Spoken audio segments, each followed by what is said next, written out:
Imagine standing in a grand Sicilian palace, chandeliers glowing, servants whispering, the air heavy with incense and tradition, and suddenly realizing that everything you see is about to disappear forever. Not burned down, not destroyed by war, but quietly replaced. This is the haunting world of the Leopard, written by Giuseppe Tomasi di Lampedusa in 1958, a novel that doesn't shout history at you, but whispers it, slowly, painfully, and beautifully. And today, I want to take you inside that whisper, because this story isn't just about Sicily, it's about what happens when an entire way of life knows it's dying, and can do absolutely nothing to stop it. When the Leopard begins, we are in 1860, at a moment when Italy itself is being born. The Risorgimento, the great unification movement, is sweeping across the peninsula. Old kingdoms are collapsing, new flags are rising, and revolution is knocking on every palace door. At the center of this quiet storm stands Prince Fabrizio Cellina, a towering aristocrat, astronomer, landowner, and symbol of a fading world. He is powerful, respected, and intelligent, but deep down, he already knows the truth. The future does not belong to him, or to people like him. Prince Cellina lives surrounded by ritual. Daily prayers, formal dinners, inherited titles, and land passed down through centuries. His world feels eternal, almost frozen in time. But history has other plans. Garibaldi's red-shirt revolutionaries land in Sicily, bringing with them promises of freedom, equality, and national unity. To the young, it sounds like hope. To the old aristocracy, it sounds like a funeral bell. What makes the Leopard so powerful is that it doesn't show history as a clean battle between good and evil. Instead, it shows history as something far more uncomfortable, change that feels necessary, but also tragic.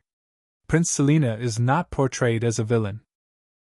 He's thoughtful, ironic, even kind. He understands mathematics and the stars better than he understands people.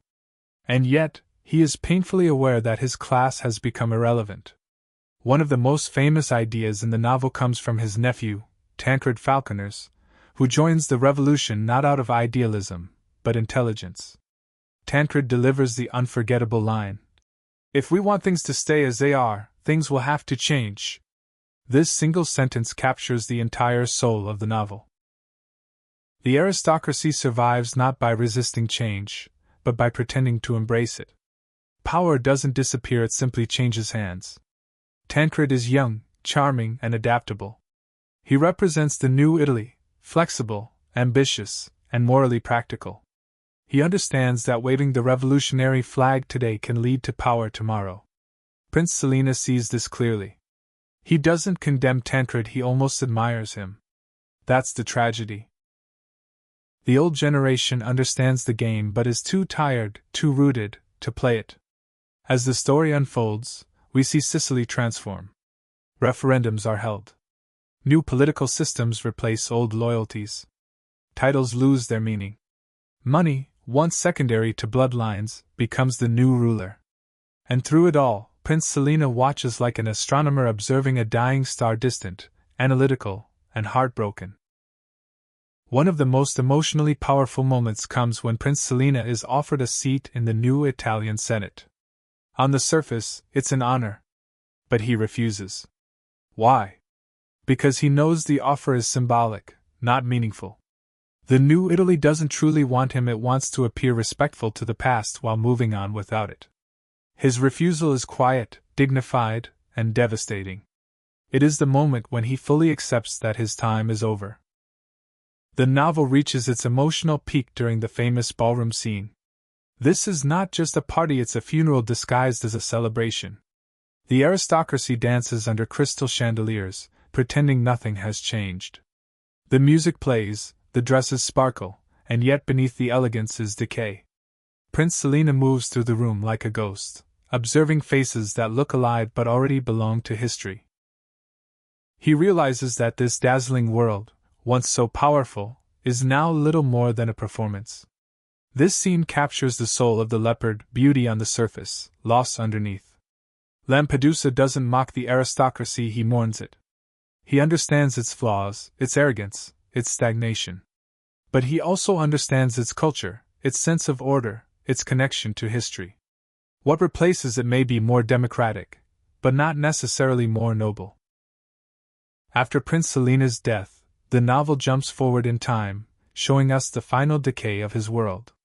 His daughters, once symbols of aristocratic purity, become relics themselves, clinging to objects, memories, and traditions that no longer matter. Even sacred relics are revealed to be fake.